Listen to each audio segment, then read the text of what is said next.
രോഗബാധിതയായ ഭാര്യയെയും ബുദ്ധിവളർച്ചയില്ലാത്ത മകനെയും അടച്ചുറപ്പുള്ള ചോർന്നൊലിക്കാത്ത വീട്ടിൽ താമസിപ്പിക്കുന്നതിനായി ഗൃഹനാഥൻ പഞ്ചായത്ത് ഓഫീസ് മുതൽ മുഖ്യമന്ത്രിക്ക് വരെ പരാതി നൽകിയെങ്കിലും യാതൊരു നടപടിയുമില്ല.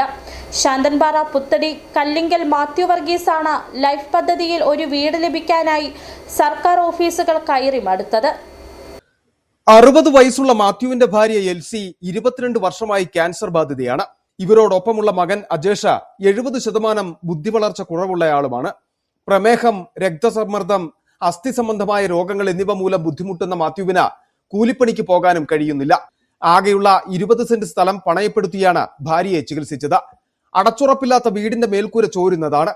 പരസഹായമില്ലാതെ പ്രാഥമിക കൃത്യങ്ങൾ പോലും ചെയ്യാൻ കഴിയാത്ത ഭാര്യയെയും ബുദ്ധിവളർച്ചയില്ലാത്ത മകനെയും കൊണ്ട് ഒരു മഴക്കാലം കൂടി ഈ വീട്ടിൽ കഴിയുന്നതിനെ കുറിച്ച് ഓർക്കുമ്പോൾ മാത്യുവിന് ആശങ്കയാണ്. ലൈഫ് പദ്ധതിയിൽ വീടിനായി അപേക്ഷ നൽകിയിട്ട് വർഷങ്ങൾ കഴിഞ്ഞെങ്കിലും അധികൃതർ യാതൊരു നടപടിയും സ്വീകരിച്ചിട്ടില്ലെന്ന് മാത്യു പറയുന്നു.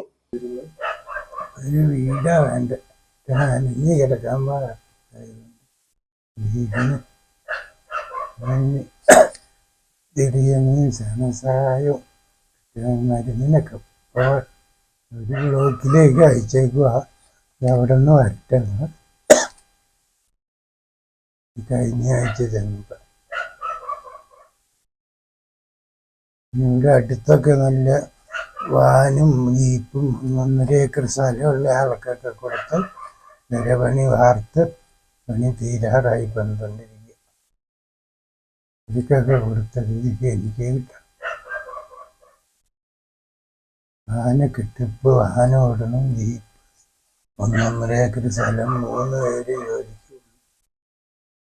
തൊട്ടടുത്ത പഞ്ചായത്ത്, ബ്ലോക്ക് പഞ്ചായത്ത്, ജില്ലാ പഞ്ചായത്ത് എന്നിവിടങ്ങളിൽ പരാതി നൽകി മടുത്തപ്പോഴാണ് മുഖ്യമന്ത്രിക്ക് പരാതി നൽകിയത്. എന്നാൽ അവിടെയും നിരാശയായിരുന്നു ഫലം. അനർഹരായ ഒരുപാട് ആളുകൾ ലൈഫ് പദ്ധതിയിൽ വീട് അനുവദിച്ചപ്പോഴാണ് ജീവിക്കാൻ ഒരു മാർഗവുമില്ലാത്ത തന്നെയും കുടുംബത്തെയും അവഗണിക്കുന്നതെന്നാണ് മാത്യു പറയുന്നത്. City vision, Pooppara.